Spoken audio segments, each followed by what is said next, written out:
Welcome back. Panama paper leak मामले में ऐश्वर्या राय बच्चन से दिल्ली के ईडी दफ्तर में करीब 3 घंटे से पूछताछ की जा रही है। खबर है कि ऐश्वर्या राय को ईडी ने नोटिस भेजा था, जिसके बाद वो दिल्ली के ईडी के दफ्तर पहुंची हैं, जहां उनसे पूछताछ की जा रही है। ऐश्वर्या को 2 बार समन भेजे जा चुके हैं और दूसरे समन में ऐश्वर्या पूछताछ के लिए गई हैं, जो कि 3 घंटे से पूछताछ होने की जानकारी मिल रही है। हमारे सहयोगी आनंद लगातार इस पर जानकारियां जुटा रहे हैं। पनामा पेपर लीक मामले में पूछताछ हो रही है। ईडी दफ्तर दिल्ली से लाइव हमारे साथ आनंद जुड़े। आनंद, 3 घंटे से ज्यादा पूछताछ का वक्त हो चला है और क्या जानकारी इस वक्त आ रही है इस संबंध में?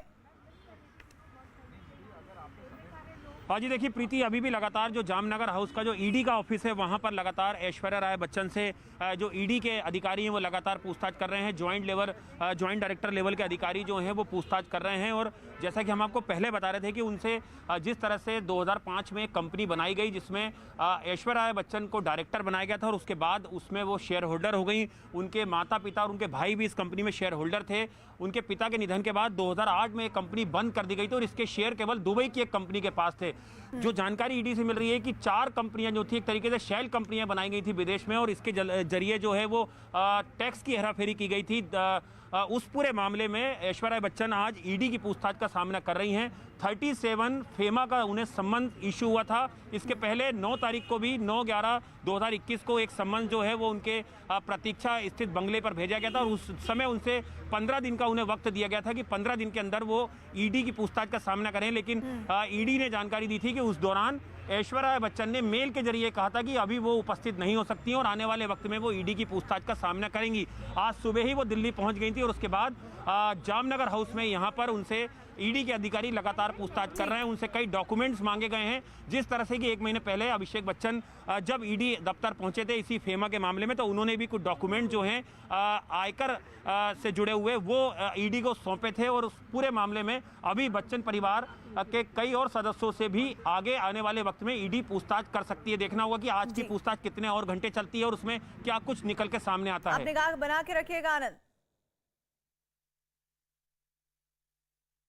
तो पूरा जो मामला है वो फिल्म खेल जगत के लोगों के नाम थे। इस पनामा पेपर मामले में कई हाई प्रोफाइल नाम थे इस पूरे पनामा पेपर लीक्स मामले में, और अमिताभ बच्चन के साथ साथ 4 जो उनकी कंपनियों के डायरेक्टर थे उन पर लगातार शिकंजा कसने की तैयारी थी। और बाद में ऐश्वर्या को इन कंपनियों में शेयर होल्डर बनाया गया था। अभिषेक बच्चन से भी पूछताछ इस मामले में हो चुकी है और अब ऐश्वर्या से पूछताछ हो रही है। जो पूरा मामला है वो टैक्स चोरी से जुड़ा हुआ है, जो साल 2016 में सामने आया था। ब्रिटेन की लॉ फर्म ने यह है पनामा पेपर्स, जिसके जरिए ये जो टैक्स चोरी की जो डिटेल्स हैं वो सामने आई है, जिसमें लगभग 1 करोड़ से ज्यादा की बात की जा रही है। इस पूरे टैक्स चोरी के खेल में कई लोग जुड़े हैं जो कि फिल्म खेल जगत से जुड़े हुए हैं। इनमें कई हाई प्रोफाइल नाम हैं, जिसमें अभी तक अमिताभ बच्चन का नाम आ चुका है, साथ ही साथ अभिषेक बच्चन का नाम आया है और ऐश्वर्या राय बच्चन से पूछताछ ईडी कर रही है।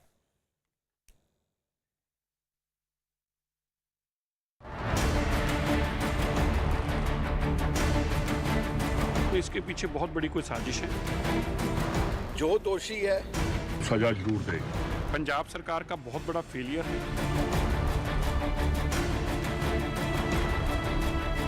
ये एक सिख का दिल है और उसके ऊपर पैर रखने की कोई जरूरत करेगा।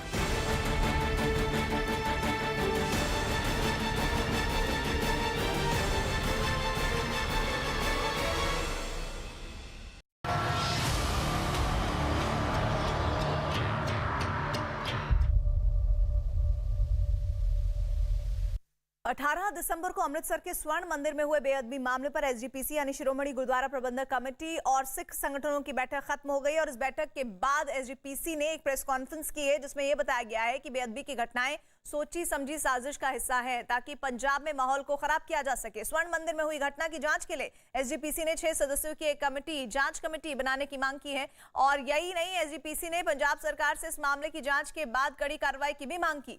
कपूरथला में हुई घटना की भी एसजीपीसी ने जांच की मांग की है। एसजीपीसी देश में मौजूद गुरुद्वारों का रखरखाव और संचालन करती है।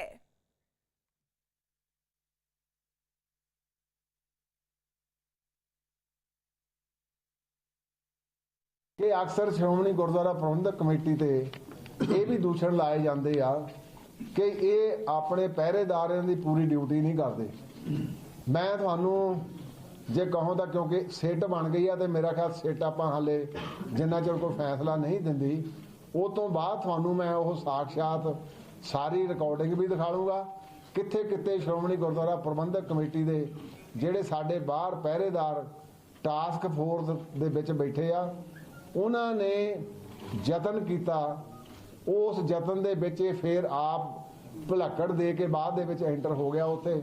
ਉਹਦੇ ਬਾਰੇ ਇਹ ਜਿਹੜੀ ਸਾਡੇ ਕੋਲ ਸੀਸੀਟੀਵੀ ਫੁਟੇਜ ਆ ਉਹ ਤੁਹਾਨੂੰ ਦਿਖਾ ਲਾਂਗੇ। ਪਤਾ ਨਹੀਂ ਕਿੱਥੋਂ ਨਮੂਨੇ ਕੱਢ ਕੇ ਵੱਡੀ ਸਾਜ਼ਿਸ਼ ਤਹਿਤ ਪੰਜਾਬ ਦਾ ਮਾਹੌਲ ਅੱਜ ਕੁਝ ਯਤਨ ਕੀਤਾ ਜਾ ਰਿਹਾ, ਪਰ ਪੰਜਾਬ ਦੇ ਲੋਕਾਂ ਦੀ ਬੜੀ ਵੱਡੀ ਆਸਥਾ ਦੇਸ਼ ਦੀ ਨਹੀਂ ਵਿਦੇਸ਼ ਦੀ ਵੀ। ਸੱਚਖੰਡ ਸ੍ਰੀ ਹਰਮੰਦਰ ਸਾਹਿਬ ਦੇ ਵਿੱਚ ਲੱਖਾਂ ਦੀ ਆਮਦ ਦੇ ਵਿੱਚ ਹਿੰਦੂ ਵੀ ਆਉਂਦੇ ਆ, ਬਾਕੀ ਧਰਮਾਂ ਵਾਲੇ ਵੀ ਆਉਂਦੇ ਆ। ਉਹਨਾਂ ਨੂੰ ਅਸੀਂ ਯਕੀਨ ਵੀ ਦਿਵਾਉਂਦੇ ਆ ਕਿ ਕਈ ਵਾਰੀ ਸੋਸ਼ਲ ਮੀਡੀਆ ਐਵੇਂ ਦੀਆਂ ਗੱਲਾਂ ਕਰ ਦਿੰਦਾ ਜਿਹੜੀਆਂ ਸਾਰਥਕ ਤੇ ਸੱਚ ਨਹੀਂ ਹੁੰਦੀਆਂ। ਮੈਂ ਕਿਸੇ ਨੂੰ ਕੋਸਦਾ ਨਹੀਂ, ਆਰਾਮ ਨਹੀਂ ਦਿੰਦਾ। ਭਈ ਇਥੋਂ ਹਮੇਸ਼ਾ ਹੀ ਸਤਿਗੁਰੂ ਜੀ ਸਰਬੱਤ ਦੇ ਭਲੇ ਦੀ ਅਰਦਾਸ ਸਿੱਖ ਕਰਦਾ ਤੇ ਅਸੀਂ ਸਰਬੱਤ ਦੇ ਭਲੇ ਦੇ ਉਸ ਸੰਕਲਪ ਦੇ ਵਿੱਚ ਵਿਦਵਤਾ ਦੇ ਨਾਲ हमेशा पहरा दिता ते पहरा देंदे रहांगे। और एक रोज पहले पंजाब के कपूरथला के निजामपुर में बेअदबी की कोशिश की गई थी और इस घटना के बाद वहां मौजूद लोगों ने आरोपी की जमकर पिटाई की थी, जिससे उसकी मौत हो गई। आरोप है कि सुबह करीब 4 बजे आरोपी ने निशान साहिब हटाने की कोशिश की थी और इस दौरान वहां मौजूद लोगों ने उसे देख लिया। आरोपी को जब पकड़ने की कोशिश की गई तो वो भागने लगा, जिसके बाद लोगों ने उसे पकड़ लिया और उसकी पिटाई कर दी। बाद में उसकी पिटाई से मौत हुई है।